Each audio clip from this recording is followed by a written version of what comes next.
came into the room and she's like, look at my phone. And then I couldn't see it, so I had to look at mine. I'm like, oh. Yeah, it's going to be a good game, but I can't bet against Tom Brady. I have the Bucs winning 31-27 and Tom Brady going to his 10th championship. Aaron Rodgers and his people were like, they listened to our episode and they said, hold our cheesehead or coat. Donovan Mitchell, who right now looks to be a superstar. Just amazing. And I don't care what the Red Sox got for trading Mookie Betts and David Price. The Dodgers, in my opinion, win it. I don't have to see what players they gave up. Yeah, that's not just the Chiefs. That's Andy Reid.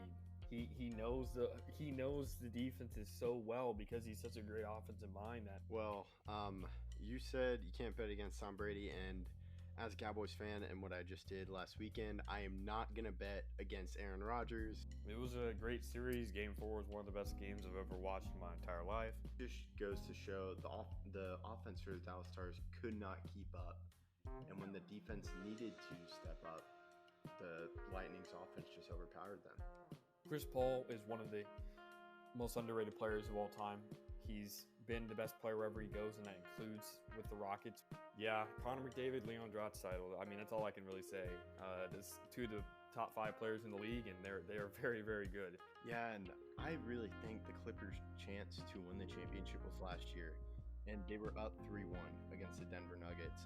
Hello, I'm Taylor Hearn, and you listen to The Outsiders' Opinions with Kevin and Austin.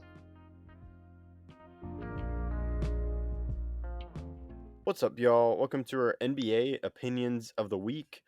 We're mostly going to do some All-Star talk, but Austin, I texted you that Cam Thomas shot. That was just ridiculous because I was like, what are you doing? And then he swished it. I was like, okay, never mind. I can't talk now. Yeah, crazy shot to end the game versus the Knicks. And the Knicks have been struggling lately to close out games, and some of that is partially injury. They've had some injury concerns. Also, part of it's a bad fit. They have some players on their team that struggle with fit, and I think that's what Thibodeau's going to have to do is figure out where these guys are supposed to play because last year they were a 5 seed. Yeah, and Tibbs was almost a coach of the year. I think he was a coach of the year runner-up. Like, I don't think his seat should be hot yet because, like you said, he was a 5th seed last year. And that was very unexpected, so I agree with you. I don't think he should be on the hot seat, but next season, if he continues his downtrend, he should be. Or maybe if, like, they keep doing bad, then maybe the seat gets hot, but not right now. Like, last year was just kind of out of the blue, and then they did a lot of stuff in free agency, and it's just not working out so far. And, like, Julius Randle has said he's not playing as well as he was last season. Like, I think his 3-point percentage is down. Yeah, just across the board, a lot of guys are having worse seasons, and D Rose being out for as long as he has been has really definitely hurt their ability to play well. Yeah, so we both agree he's not on the hot seat yet, and it was cool seeing Cam Thomas filling in. It was just like he had 21 points with that shot, and they need help at guard after trading James Harden and Kyrie Irving playing only away games, except not in New York because of the vaccination rules in New York. So yeah, just a weird. It's a weird rule because players who are unvaccinated on away teams can still play in Barclays Center. So that's just very, very weird. I don't think that rule should be in place, especially because, like I just said, away players who do not have the vaccine can play, but Kyrie can't. Interesting. yeah, no, I know there's an article and I haven't read that yet that talks more about it as Adam Silver talks about it, but we're mostly going to focus on the All-Star game and we're going to do All-Star game predictions. The first one we're going to do, we'll work our way up to the All-Star game. We're going to go with the skills competition. The skills competition is different this year as there are 3 teams and it's the Taco Bell skills competition. 3 teams that have 4 different events, and you get 100 challenge points. There are 4 rounds. The final round is between 2 teams. So the 3 teams, though, are the Cavs, where it's Jared Allen, Darius Garland, Evan Mobley. Then the Antetokounmpos. So you have Alex Antetokounmpo, who's with the G League team for the Raptors, Giannis and Thanasis. And then the Rooks, which is Scotty Barnes, Cade Cunningham, and Josh Giddey. I think this is an interesting way of doing it. Like Antetokounmpo's, that just kind of stuck out to me. So, there are 4 different rounds. The first round being team shooting, 2 team passing, 3 team relay, where they have to go through the skills in order, and then the final round is half court shot. So, do you want to do who wins it and then the runner up, Austin? Sure. I went with Rooks to win it, and I'll go Cavs to runner up. I don't think Giannis and crew have really any chance here. So I have Rooks winning it as well, but I actually have the Bucks, or not Bucks, the Antetokounmpo second. I think they'll make it because I feel Giannis is going to do well in the passing and the team relay. I don't know how I feel about their shooting, which is why in the half court shot, I don't think they're going to do well. Or when I say shooting, like the 3-point, like I think the Yeah. Rooks will do better in the half court shot, which is why I think they win it over the Antetokounmpo. But I think the 3-point shot kind of lends itself to the Cavs because Evan Mobley can shoot a little bit, but Jared Allen can't. But Darius Garland can. I just think the Rooks have the best chance of winning. They have the best coalition of players for this competition. Yeah, I agree. I think you have passing in Cade Cunningham, and Josh Giddey is also a good passer, but they also have shooting with all 3 of those guys, with Scotty Barnes as well. So we both agree on that.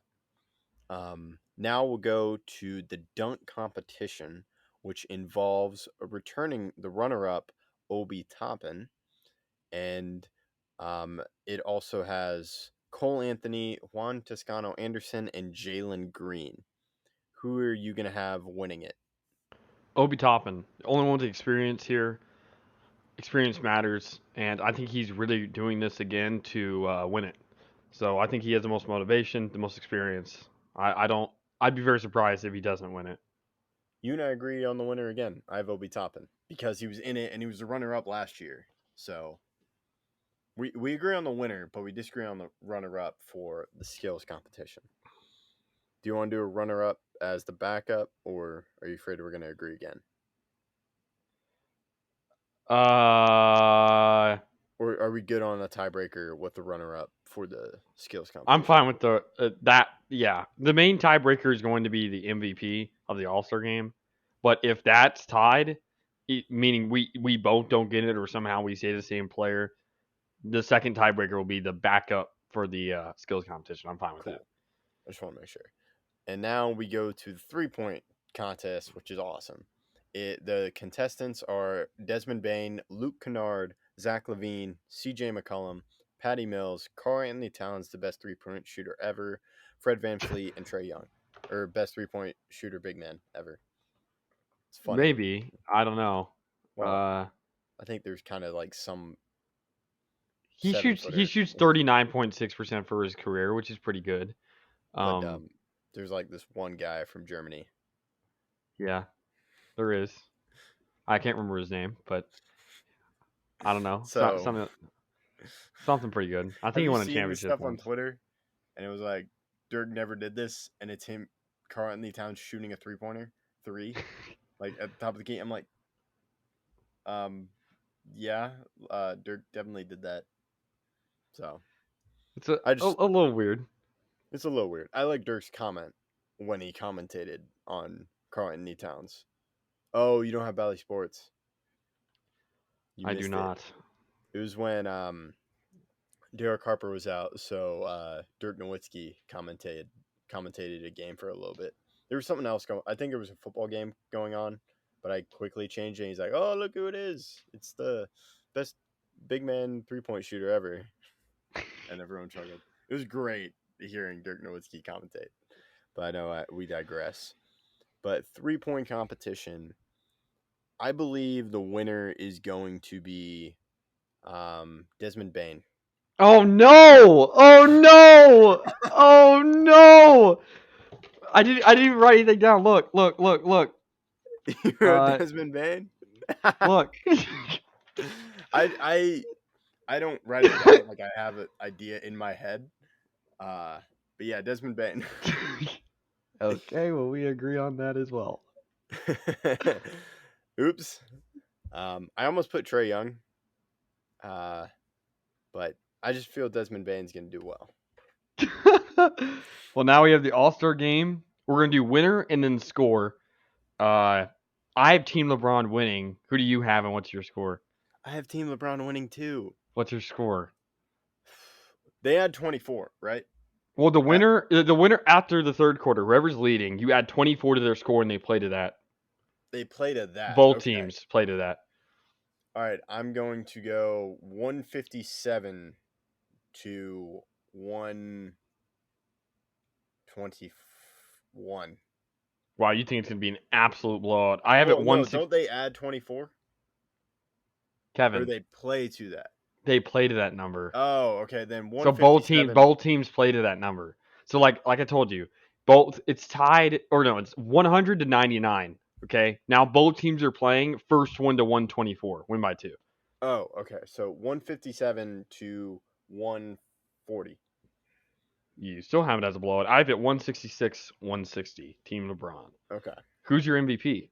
My MVP of it is, I'm pulling up the roster because I lost it for a sec.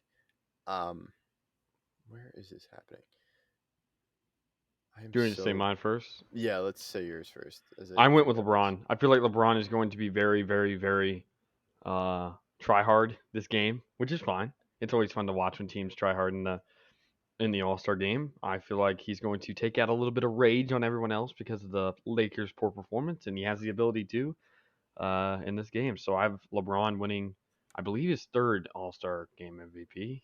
Well, you and I are not going to agree on this one. I'm not putting LeBron. I'm going with DeMar DeRozan. Very, very good pick. I like that. I like that. That's not a bad pick. I think it'll be fun to see DeMar as he's kind of having a renaissance this year. He should have been All-Star last year. I was on his side. Many people were not on his side, but it's okay. Oh, he's already won 3 All-Star games. LeBron or All-Star MVPs. So I'm gonna go. He's going for his 4th in my prediction. I feel like DeMar wasn't pursued that much because did he get a max from the Bulls? I don't think he did. No. So, but it was a sign and trade with us. It was a sign and trade, but there weren't many suitors for him, and I think a lot of those players are regretting on that now, as he's kind of really done well with the Bulls. Oh, did you hear about the Bulls, who they're getting? Tristan Thompson? Yeah, Tristan Thompson. As I believe, backup center was a problem for them. Because of injury concerns, yeah. So when I saw that, I was like, ooh, that's a really good signing for him. Because you have Vucevic at center, and then you get Tristan Thompson as a backup. And Tristan Thompson in his one game with the Pacers had 17 points and 9 rebounds. He played well. So I think he could be a quality backup behind Nikola, and he adds more experience to this team as he won a championship with the Cavs in 2016. Yeah, when I saw that, I was like, okay, that was one of the weaknesses of the Bulls. Yep. So I'm just curious to hear your thoughts on that. So I believe we have done all the skills, and I'm excited. I'm definitely going to be watching the 3-point contest. I don't know about the skills or the game. I'm interested to see how this new format works, so I will definitely be checking into the skills competition, at least just taking a glance. But I don't know about the dunk competition. It's not my type of competition. Like I said, a sport is not something judged, and the dunk competition is just opinion. The right person. We did that we did that last NBA opinions when we discussed sport, or was that 2 weeks ago? I do not remember. It's the 45-minute long video for the people listening. NBA opinions. Go listen to that. We discuss. Yeah, we have a long discussion on what a sport is. Yes. And if other things qualify as a sport, such as marching band, chess, or horse racing. Yeah, or speed walking. Speed walking. Ooh. Now I think horse racing, it's a sport for the horse, not the person riding the horse. A sport for the horse. Not for the jockey. like, if I am talking to the horse, I'm like, yes, you are playing sport. Are you in sport right now? If I'm talking to the jockey, because the horse does all the work. He's got to run. It gets direction from the jockey. It knows how to slow down, speed up, depending on its scenario. It knows when to pass, when not to pass. It has a lot of work with the jockey, but I understand your point. With my definition, it works. Speed Yeah, a walking, little bit. now. That might fit in speed walking. So, but that's a little tidbit. We'll go listen to that. And that concludes our NBA episode. Thank you for listening to Outsiders Opinions.